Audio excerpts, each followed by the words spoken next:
Selamat pagi jemaat sekalian. Sapaan Gembala hari ini diambil dari Kisah Rasul 13 ayat yang keempat. Mari sebelumnya kita bersatu hati. Tuhan, terima kasih karena Engkau masih mau menyapa kami. Ajari kami taat dan setia.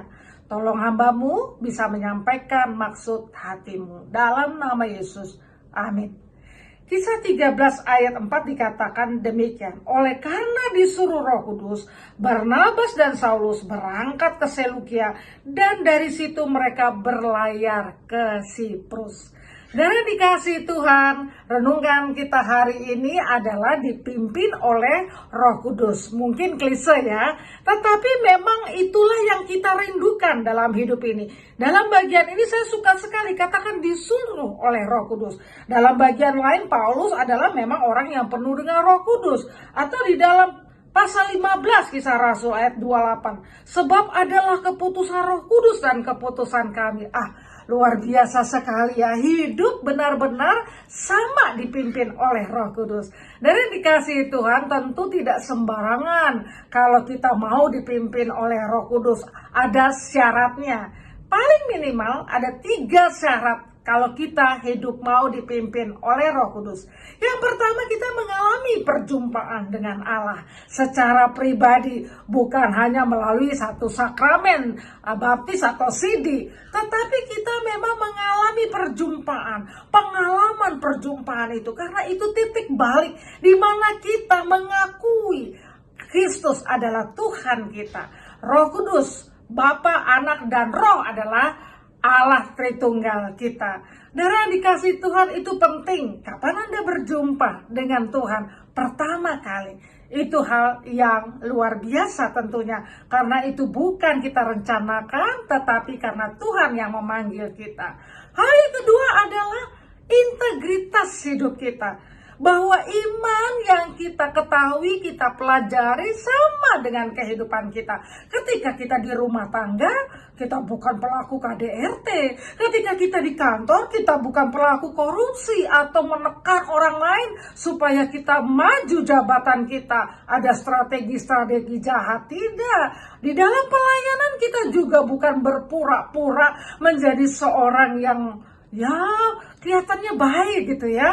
Tetapi ternyata tidak demikian, tidak bisa. Kalau kita mau dipimpin oleh Roh Kudus, setelah mengalami perjumpaan kita bertumbuh, mengenal firman Tuhan, lalu kita melakukan firman Tuhan. Dan yang ketiga adalah kita mau dipakai Tuhan menjadi saksinya. Seperti liturgi kita bukan diakhiri dengan sebuah utusan. Utusan itulah yang penting dan kita sadari. Profesi kita bisa macam-macam. Saya pendeta, Anda bisa menjadi seorang medis ya, yang bergerak di dalam dunia medis, atau sebagai pendidik. Apapun profesi kita, sama panggilan kita adalah memberitakan kabar baik. Minimal 3 hal ini, jikalau kita mau hidup seperti Paulus, yaitu dipimpin oleh Roh Kudus, mendengar suara Roh Kudus, dan sehari-hari kita memang hidup untuk memenuhi tujuan Allah ketika menciptakan kita. Anda mau dipimpin oleh Roh Kudus? Saya juga bertanya, apakah saya dipimpin oleh Roh Kudus? Biarlah firman Tuhan menolong kita, mengingatkan kita kembali. Walaupun tema ini klise, tetapi mengingatkan kita kembali. Jangan sampai hidup kita tidak ada intimasi dengan Roh Kudus, Allah Tritunggal. Karena hal itu sangat penting ketika kita boleh mengaku percaya kita dipimpin oleh Roh Kudus. Mari kita satu dalam doa. Tuhan, terima kasih karena Engkau mengingatkan kami bahwa kami perlu dipimpin oleh Roh Kudus dengan taat dan setia.